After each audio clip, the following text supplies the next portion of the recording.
राष्ट्रवादी काँग्रेस शरदचंद्र पवार पक्षाचे सोलापूर जिल्हाध्यक्ष संयमी नेतृत्व मार्गदर्शक माननीय श्री वसंतनाना देशमुख यांना वाढदिवसाच्या हार्दिक शुभेच्छा। शुभेच्छुक राष्ट्रवादी काँग्रेस शरदचंद्र पवार पक्ष पंढरपूर तालुका सर्व पदाधिकारी व कार्यकर्ते।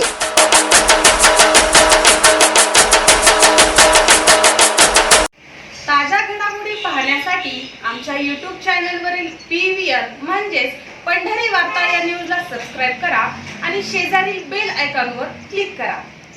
सध्या जिल्हा परिषद आणि पंचायत समिती निवडणुकीचे वारे जोरदार वाहू लागलेत। पंढरपूर तालुक्यातही विविध राजकीय पक्ष आणि गटातटाच्या वतीने उमेदवार निवडीची प्रक्रिया सुरू आहे। अशातच पंढरपूर तालुक्यातील भालके गटानेही आपले उमेदवार रिंगणात उतरवण्याच्या दृष्टीने तयारी सुरू ठेवली आहे। याचाच एक भाग म्हणून रविवार दिनांक 18 जानेवारी रोजी इच्छुक उमेदवारांच्या मुलाखती घेण्यात येणार असल्याची माहिती विठ्ठलचे माजी चेअरमन भगीरथ भालके यांनी दिली आहे।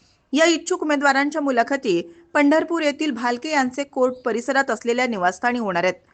रविवारी सकाळी 9 वाजता कासेगाव, लक्ष्मी टाकळी, गोपाळपूर जिल्हा परिषद आणि त्या अंतर्गत येणाऱ्या पंचायत समिती गणातील इच्छुक उमेदवारांच्या मुलाखती घेण्यात येणार आहेत। दुपारी 3 वाजता करकंभोसे, रोपळे, भाळवणी, वाखरी या गटातील इच्छुक उमेदवारांच्या मुलाखती होणार आहेत। या बैठकीसाठी गावातील प्रमुख नेते मंडळी आणि इच्छुक उमेदवारांनी वेळेवर उपस्थित राहावं असं आवाहनही भालके यांच्या वतीनं करण्यात आलंय।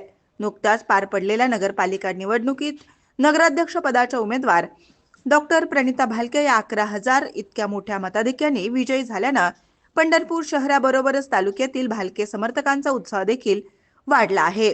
नगरपालिका निवडणुकीच्या निमित्तानं विठ्ठल परिवार एकत्र येणार असतानाच आमदार अभिजित पाटील यांना केवळ दबावापोटीच विठ्ठल परिवर्तन आघाडीच्या माध्यमातून उमेदवार मैदानात उतरवावे लागले अशी चर्चा झाली आहे।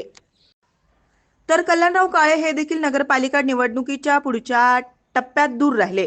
पंढरपूर तालुक्याच्या राजकारणातील 2 प्रवाह पाहता भगीरथ भालके यांची भूमिका महत्त्वाची ठरणार असून विठ्ठल परिवार एकत्र येत लढणार की परिवारातील 2 गट स्वतंत्र लढणार हे पुढील 2 दिवसात स्पष्ट होणार असलं तरी सद्यस्थितीत पडद्याआड अनेक घडामोडी घडत असल्याची चर्चा आहे।